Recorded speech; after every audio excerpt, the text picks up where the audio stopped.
Hello दोस्तों, कैसे आप सब। तो हम लोग जो है बिहार स्पेशल पढ़ रहे हैं। बिहार स्पेशल में अभी हम लोग क्या क्या पढ़े हैं, तो हम लोग जो है प्राचीन बिहार का इतिहास, साथ ही साथ मध्यकालीन बिहार का इतिहास और साथ ही साथ हम लोग 3 क्लास जो है आधुनिक बिहार का इतिहास पढ़ चुके हैं।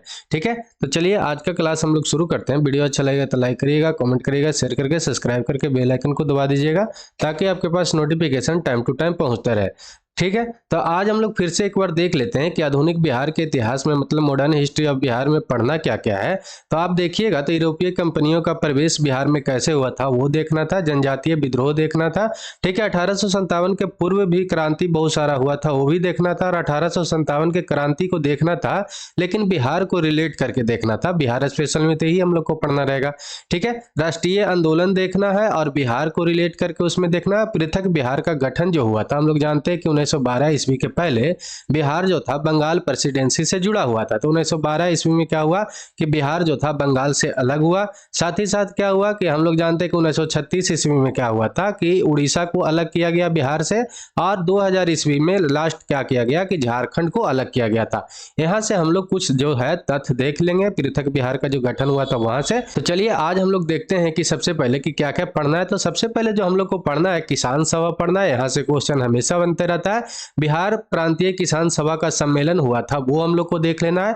खिलाफत आंदोलन को देखना है बिहार के रिलेट करके। ठीक है, असहयोग आंदोलन को देखना है बिहार को रिलेट करके। तो इतना टॉपिक आज जो है हम लोग कवर कर लेंगे। तो चलिए बारी बारी से देखते हैं। तो सबसे पहले टॉपिक हम लोग जो पढ़ते हैं किसान सभा के बारे में पढ़ते हैं।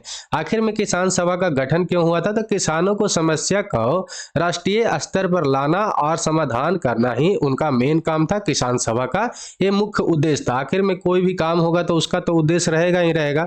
तो उद्देश्य क्या था, तो किसानों का जो समस्या था, हम लोग जानते हैं कि किसान लोग को प्रताड़ित किया जाता था, तो उन लोग का जो समस्या था वो राष्ट्रीय स्तर पर लाना था ताकि सभी को पता चले और उसका समाधान भी साथ साथ करना था। ठीक है, इसी को देखते हुए क्या हुआ कि 1922 से 1923 ईस्वी में मुंगेर में शाह मोहम्मद जुबैर की अध्यक्षता में क्या हुआ कि किसान सभा का गठन हुआ। ठीक है, लेकिन यह औपचारिक रूप से नहीं हुआ था, औपचारिक रूप से आगे हुआ था। ठीक है, श्री कृष्ण सिंह इसके क्या बने, तो उपाध्यक्ष बने। आशीदेश्वरी चौधरी आनंद किशोर सिंह क्या बने, तो इसके सचिव बने थे। इतना यहां से याद रखना है। लेकिन आपको याद रखना है कि औपचारिक रूप से नहीं हुआ था। ठीक है, 1928 ईस्वी में क्या हुआ कि स्वामी सहजानंद सरस्वती ने क्या किया कि बिहटा जो पटना में है, आपको वहां पे औपचारिक रूप से क्या हुआ कि किसान सभा का स्थापना हुआ था। 1928 ईस्वी में औपचारिक रूप से हुआ था। ठीक है, नवंबर 1929 ईस्वी में क्या हुआ कि हम लोग जानते हैं कि एशिया का सबसे बड़ा जो सोनपुर मेला है जानवर के लिए, वहां पे क्या हुआ कि स्वामी सहजानंद सरस्वती की अध्यक्षता में विधिवत प्रांतीय किसान सभा का स्थापना हुआ। ये विधिवत प्रांतीय किसान सभा था, अखिल भारतीय नहीं था। ये कितना कौन सा था, तो प्रांतीय किसान सभा का गठन हुआ था। और इसके सचिव कौन बने, तो श्री कृष्ण सिंह बने थे। ये भी आपको ध्यान में रखना है। ठीक है, आगे हम लोग देखते हैं तो क्या हुआ कि बिहार किसान आंदोलन में क्या हुआ था कि कर्मानंद शर्मा, राहुल संकेत्यानंद, पंचानंद शर्मा, यदुनंदन शर्मा आदि क्या थे कि इसमें नेता शामिल थे। ये याद रखिएगा क्योंकि ये पूछ देता है कि कौन कौन नेता जो थे सहयोग किए थे बिहार किसान आंदोलन में। ठीक है, तो ये सब नाम याद रखिएगा, कर्मानंद, राहुल, पंचानंद, यदुनंदन, ये सब आप याद रखना है आपको। ठीक है, चलिए आगे हम लोग देखते हैं तो क्या हुआ कि बिहार के प्रांतीय किसान सभा का जो दूसरा अधिवेशन हुआ था वो कहाँ पे हुआ था, तो आपका गया में हुआ था। ठीक है, कब हुआ था ये भी पूछ लेता है, तो 1934 ईस्वी में हुआ था। और किनके अध्यक्षता में हुआ था, तो पुरुषोत्तम दास टंडन की अध्यक्षता में हुआ था। ये बहुत इंपॉर्टेंट है, बार बार पूछते भी रहता है। तीसरा अधिवेशन जो हुआ था स्वामी सहजानंद सरस्वती के अध्यक्षता में हुआ था, 1935 ईस्वी में हुआ था। ये बहुत बार पूछ चुका है। अरे कहाँ पे हुआ था, तो आपका हाजीपुर में हुआ था। ये बात आपको ध्यान में रखना है। ठीक है, आगे हम लोग देखते हैं तो क्या हुआ कि 19 नवंबर 1936 ईस्वी को कर्मानंद शर्मा के नेतृत्व में मुंगेर के बड़हिया जो ताल है वहां पे बिहार प्रांतीय किसान सभा ने क्या किया, जो जमींदार लोग जो था कि उत्पीड़न करता था किनको, किसान लोग को, उनके खिलाफ में क्या हुआ कि वहां पे संघर्ष शुरू हो गया।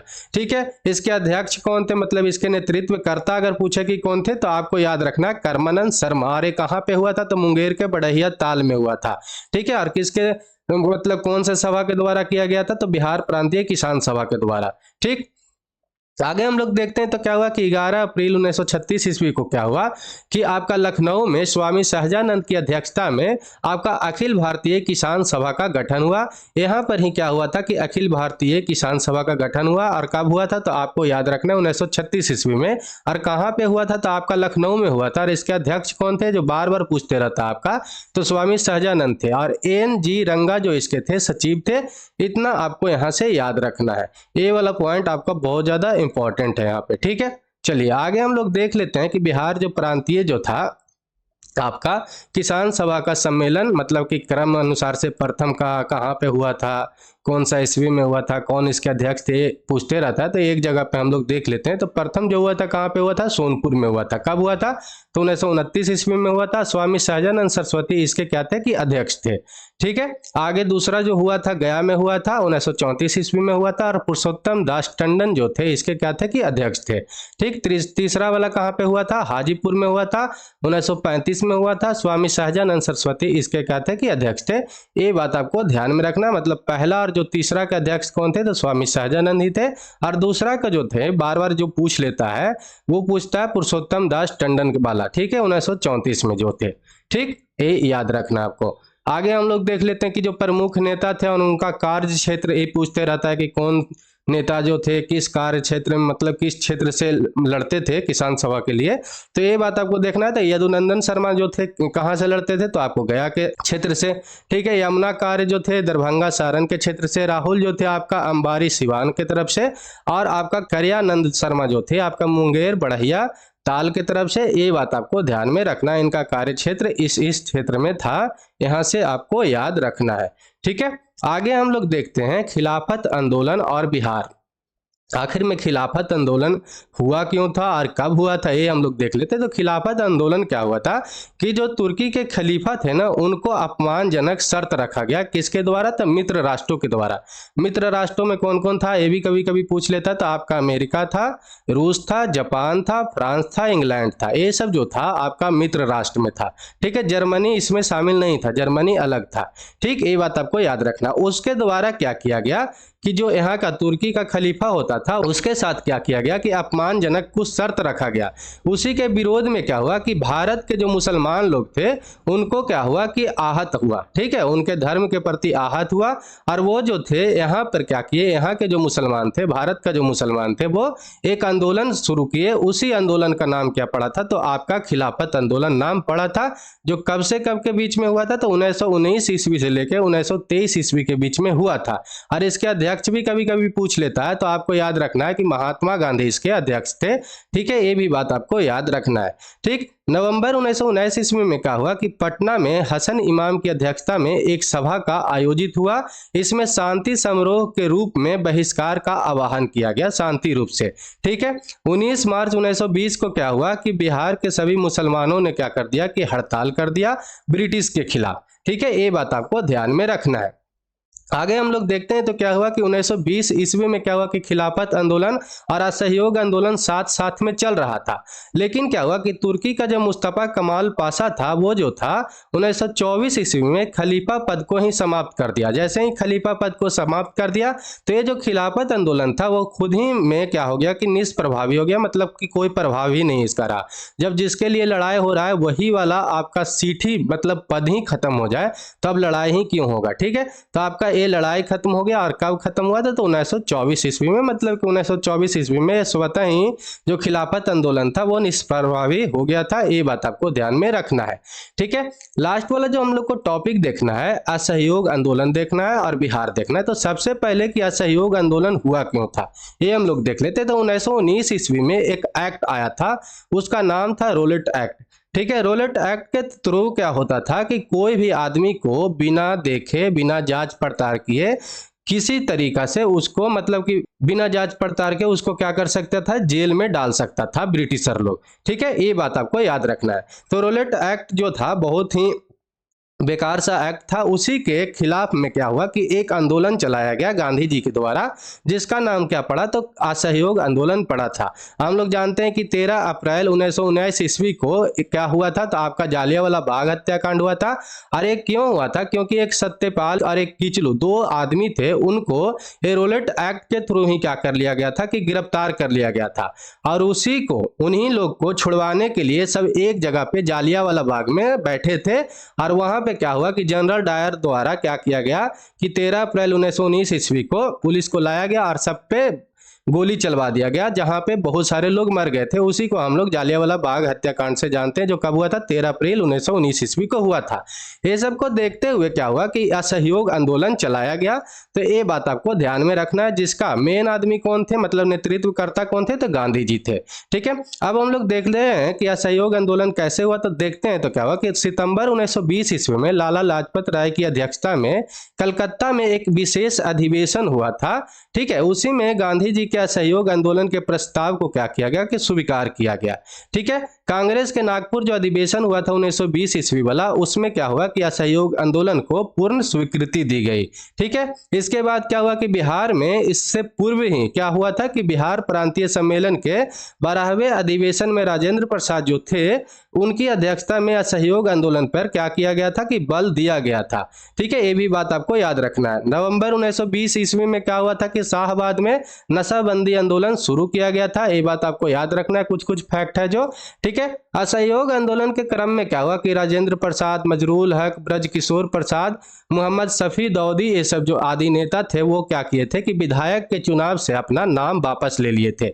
असहयोग आंदोलन में करना कुछ नहीं था, इसमें क्या था कि जो जो भी गवर्नमेंट जॉब कर रहा था उस समय, ठीक है, जो जो भी ब्रिटिश के लिए काम कर रहा था, उसको बस काम नहीं करना था, सहयोग नहीं देना था। उसी को हम लोग असहयोग आंदोलन के नाम से जानते हैं। ठीक है, आगे हम लोग देखते हैं। तो क्या हुआ कि राजेंद्र प्रसाद ने अपना वकालत छोड़ दिए थे, और उनके जो भाई थे राय साहब महेंद्र प्रसाद, वो जो थे राय साहब की उपाधि लौटा दिए थे, और साथ ही साथ मजिस्ट्रेट पद को भी इस्तीफा दे दिए थे। ये बात आपको ध्यान में रखना है। ठीक है, आगे जाके क्या हुआ कि असहयोग आंदोलन के समय जो था, शिक्षा जो था ठप पड़ गया था। उस समय क्या हुआ कि शिक्षा के वैकल्पिक साधन उपलब्ध कराने के लिए राष्ट्रीय महाविद्यालय की स्थापना किया गया, और इसके प्रचार मतलब कि जो इसके डीन कौन बने थे, तो आपको याद रखना है राजेंद्र प्रसाद बने थे यहाँ से। ठीक है, चलिए आगे हम लोग देखते हैं। तो क्या हुआ कि राष्ट्रीय महाविद्यालय प्रांगण में बिहार विद्यापीठ का उद्घाटन हुआ, और उद्घाटन कौन किए थे, तो गांधी जी किए थे। और कब हुआ था इसका उद्घाटन, तो 6 फरवरी 1921 ईस्वी को हुआ था। ठीक है, मजरूल हक को बिहार विद्यापीठ के कुलाधिपति बनाया गया, और ब्रजकिशोर प्रसाद को कुलपति बनाया गया। ये बात आपको याद रखना है यहाँ से। ठीक है, और असहयोग आंदोलन के दौरान क्या हुआ था कि मजरूल हक ने दीघा के पास मित्र जो खैरू मियाँ थे, उनसे कुछ भूमि दान में लिए थे, और दान में लेके वहां पे क्या किए थे, तो सदाकत आश्रम का स्थापना किए थे। ठीक है, और 30 सितंबर 1921 ईस्वी को क्या हुआ कि मजरूल हक ने सदाकत आश्रम से द मदरलैंड नामक अखबार निकालना प्रारंभ किए। जो अखबार किस लिए था, तो आपका राष्ट्रीय भावना के प्रचार प्रसार के लिए था। ये बार बार पूछते रहता है कि आपका द मदरलैंड किनके द्वारा निकाला गया था, तो आपको याद रखना है मजरूल हक के द्वारा। ठीक, ये बहुत ज्यादा इंपॉर्टेंट क्वेश्चन हो जाता है यहाँ से। ठीक है, आगे हम लोग देखते हैं। तो क्या हुआ कि 22 दिसंबर 1921 ईस्वी को युवराज प्रिंस ऑफ वेल्स आया था यहाँ पे पटना में, जिसका विरोध किया गया, और पटना शहर में क्या किया गया कि पूरा हड़ताल किया गया। ठीक है, और 5 फरवरी 1922 ईस्वी को चौरा चौरी एक जगह है, उसी घटना के बाद क्या हुआ था कि गांधी जी के द्वारा असहयोग आंदोलन को स्थगित कर दिया गया था। आखिर में स्थगित क्यों किया गया था, तो हम लोग जानते हैं कि असहयोग आंदोलन बहुत अच्छा से चल रहा था, लग रहा था कि देश का आजादी 1922 ईस्वी में ही मिल जाएगा। लेकिन क्या हुआ कि एक जो असहयोगी आंदोलन जो कर रहे थे, जो विरोध कर रहे थे, चौरा चौरी जो एक गोरखपुर में जगह है, वहां पर जा रहे थे, और वहां पर क्या हुआ कि एक पुलिस चौकी था। उस पुलिस चौकी में तो साथ ही साथ आग तो लगा ही दिया, और साथ ही साथ क्या किया कि 23 आदमी था, पुलिसकर्मी था, उसको भी मार दिया। ठीक है, तो उसी के कारण को देखते हुए क्या किया कि गांधी जी जो थे असहयोग आंदोलन को स्थगित कर दिए थे। हम लोग जानते हैं कि गांधी जी जो थे अहिंसा पर चलते थे, और दूसरा काम इसमें मेन क्या था कि अगर इसको नहीं रोकते तो क्या होता कि जो हम लोग जानते हैं कि ब्रिटिशर के पास उस समय ज्यादा शक्तिशाली था यहाँ से, तो वो क्या करता कि सभी को दबा देता और ज़्यादा से ज़्यादा फिर 1947 में जो आज़ादी मिलने वाला था और भी देरी हो सकता था। ठीक है, इसीलिए असहयोग आंदोलन को यहाँ पर क्या किया गया था, तो स्थगित करवाया गया था। ये बात आपको ध्यान में रखना है। आगे हम लोग देखते हैं तो क्या हुआ कि ब्रिटिश सरकार से असहयोग के लिए मौलाना सजाद द्वारा क्या किया गया कि इमारत ए शरिया संस्था का गठन किया गया। और ये कहाँ पर गठन किया गया था, तो आपका पटना में ही फुलवारी में किया गया था। इमारत ए शरिया में कुछ होता नहीं है, यहाँ पर क्या होता है कि मुस्लिम लोग इकट्ठा होते हैं और ये किस लिए इकट्ठा होते हैं, तो देश को बचाने के लिए। ठीक है, अपने देश को बचाने के लिए यहाँ पे इकट्ठा होते हैं। उसी का नाम क्या दिया गया था, इमारत ए शरिया। ठीक है, तो चलिए आज के लिए इतना ही। वीडियो अच्छा लगा हो तो लाइक करिएगा, कमेंट करके, शेयर करके, सब्सक्राइब करके बेल आइकन दबा दीजिएगा। तो जय हिंद, जय भारत।